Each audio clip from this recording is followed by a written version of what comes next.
Hello, in this session, we're going to talk about software development life cycle. What is software development life cycle? Does it sound like the human development? We also talk about life cycle of a human or a life cycle of a butterfly. Why do we call the software development also to be a life cycle? Just like any development happens to either humans or any animals, different phases of the life. We cross different phases, which is actually not demarcated. Uh, it's not typically demarcated, but we can recognize those phases, isn't it? Right from the baby to becoming a toddler to becoming a teenager, so on and so forth, till the person reaches old age. So, basically, what is the typical software development life cycle? How does it look like? Right from the inception of the project by the company, it begins. The life cycle of the project begins. What is important for developing something? The requirements. The requirement is basically the Bible for any project. When the requirements are actually understood by the development team, they understand the requirements and they come up with the understanding document which is given to the customer to get a sign off. Why should we get a sign off? Because we don't want any misunderstanding of requirements in this stage itself. Therefore, we go in for sign off of requirements after producing the understanding document. So, like different phases, let us discuss one by one. The first is the requirement gathering phase. The second phase happens to be design phase. Based on the requirements, just like a tailor understands how the garment should be made. So the requirements are gathered and then they go on and to design the fabrics, how it's going to be laid out and to be able to cut the design first. Similarly, it is no different from any other tailoring project or a house making project or whatever. So the design is the blueprint making project, the phase of the project in which the planning for the project, how many people will be needed for completing this requirement, how many people will be needed for analyzing the requirements in such a way that they can come up with suggestions as to how best to incorporate the design into the development. Fine. So the design phase comes second. The third phase is the coding and unit testing. Actually, when you see the testing phase happens to be in the fourth place, but nevertheless, the testers are the senior testers and test leads. They involve right from the beginning, say for example, even from the design phase itself. When the requirements are finalized in the project by the business analysts, at that time itself, testers are also involved in the project to review the requirements to see whether they actually make sense. If there is any problem with the requirements, for example, if the customer says the pages have to load very fast, it is a very abstract kind of a requirement. We have to ask the customer how fast is fast. For example, we have to ask them to define in how many number of seconds the pages should load rather than just quoting the pages should load fast. The requirement, the pages should load within 5 seconds, is much clearer than the requirement which states the pages should load fast. So testers also get involved during the requirements review process. And once the requirements are freezed, the design phase begins. By design, it is not only the development but also the design of test cases when as regards the testing team's work.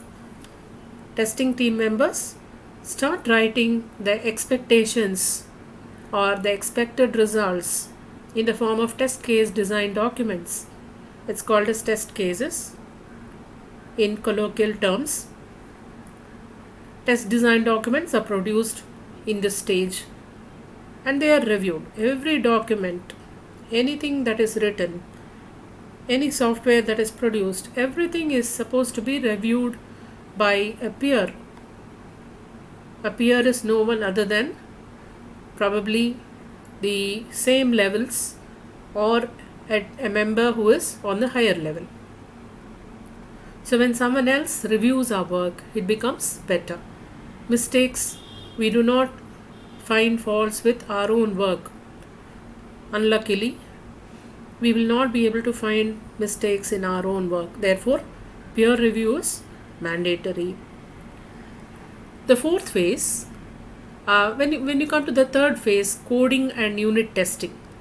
We have discussed about this a little earlier, I think. Coding and unit testing. Unit testing is nothing but white box testing, which we have discussed in the earlier session. Coding, the developers get involved by looking at the requirements and the design by way of flow charts and of course design documents, high and low level design documents. They design the screen, because every software, when you talk about especially web related software, there is a front end. It is composed of 3 layers, just like a sandwich. 3 layers composed of the unit, the user interface layer, the middle tier or the coding layer, and the backend database layer.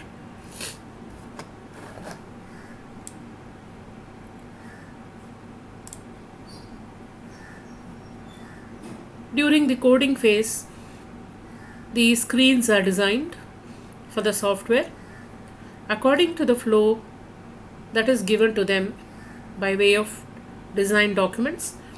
The coders start coding for the actual software and they test their own work from the perspective of the coder, finding defects with reference to the code that they have written, and that is called as unit testing. The fourth phase is the testing phase, most important, because after the unit testing and in case of softwares calling for integration into other softwares, for example, not only integration with other softwares, but say for example one particular software, they might have say 5 or 6 screens.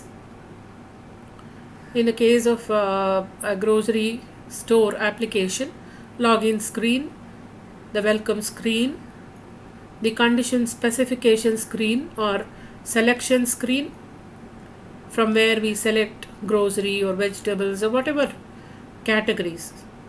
According to the categories that we select, the items are listed to us in the next screen. So the next screen contains the list of items from where we can select the required quantity into the shopping cart. So these are different screens of a particular software. Different people may be sitting, different coders may be sitting and coding that module. So what happens is, at the end of coding, everything has to be put together to see whether they are working fine when they are put together, right? So integration not only happens within the software itself, but for payment gateways, integration with payment gateways. Is the amount, the grand total of the shopping cart, is it getting passed properly into the banking software? So that is also integration related testing. The testing of interfaces, whether the amount that is there in the grand total, whether that is the amount that is getting deducted in the banking from the balance So those kind of focal points are there in the integration testing that happens in between coding and testing phase. Once everything is put together, then everything put together and working as a complete software comes to the hands of the testers. So what testers do is to check. Already test cases would have been written in the design phase for the software, and allocation for the work that would also have been done. The testers go ahead and test the software to check whether it is all working fine as per the requirements. They have the test case documents in front of them. According to the test steps, the software is checked, dynamic testing or execution happens. And once bugs are identified or defects are identified, they are passed on to the developers. They are not immediately flagged off as defects and not passed on to the clients immediately. A few rounds of testing happens, and to reproduce the bug, the tester checks whether the bug is reproducible by him or her again, and then it is passed on to the developers. It is communicated to the developers, who actually provide solutions in case the tester is not knowledgeable about how to actually avoid that bug. It may not be a bug actually. So these things happen in between, and all identified defects, when they are closed, the software is taken and it is deployed or installed onto the customer's system. That's called as implementation in the live environment. So parallelly, they use this software for some time along with probably the legacy software and see whether it is giving the same output as that of the legacy software. And because people have to be comfortable with the new stuff, in order to get familiar, parallelly they are given a chance to work along with the old software to check whether the same kind of output is produced or even better. So that's called as implementation phase. Maintenance is when the new software that has been deployed in production environment, that is being used by the clients, at that time the maintenance phase is, it's called as maintenance phase. As you see in this diagram,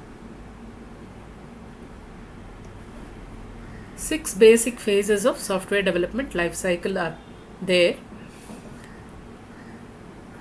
It's important for everyone, be it the owner of the software company or someone who wants to get the software developed or the professionals who create the software. We have to be aware of the phases of the software development life cycle. So, which are the phases we just discussed? Requirements analysis in the beginning of the software development life cycle. Next comes the design phase, in which a lot of design happens. Not only software screen design, test case design also happens here, and database design happens in this phase. And of course, flowcharts and other things are passed on to the developers at this stage. And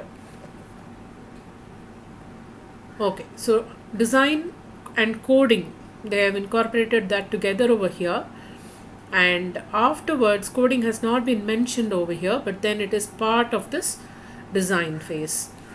Implementation is the final deployment of the software onto the testing environment to see whether it is working fine. Testers, they test the software product to check whether the actual expected requirements are met by the actual software that has been deployed onto the test environment. Then comes the evaluation. That means after testing, we come across many situations where we encounter bugs, where that is again rectified in this evolution phase. Software is fine-tuned and finally it is delivered to the client. So because changes are given by the clients in different models of software development life cycle. The changes keep on coming, and that is why it is called as a life cycle of the project. So with this, we have seen what are the different phases of software development life cycle.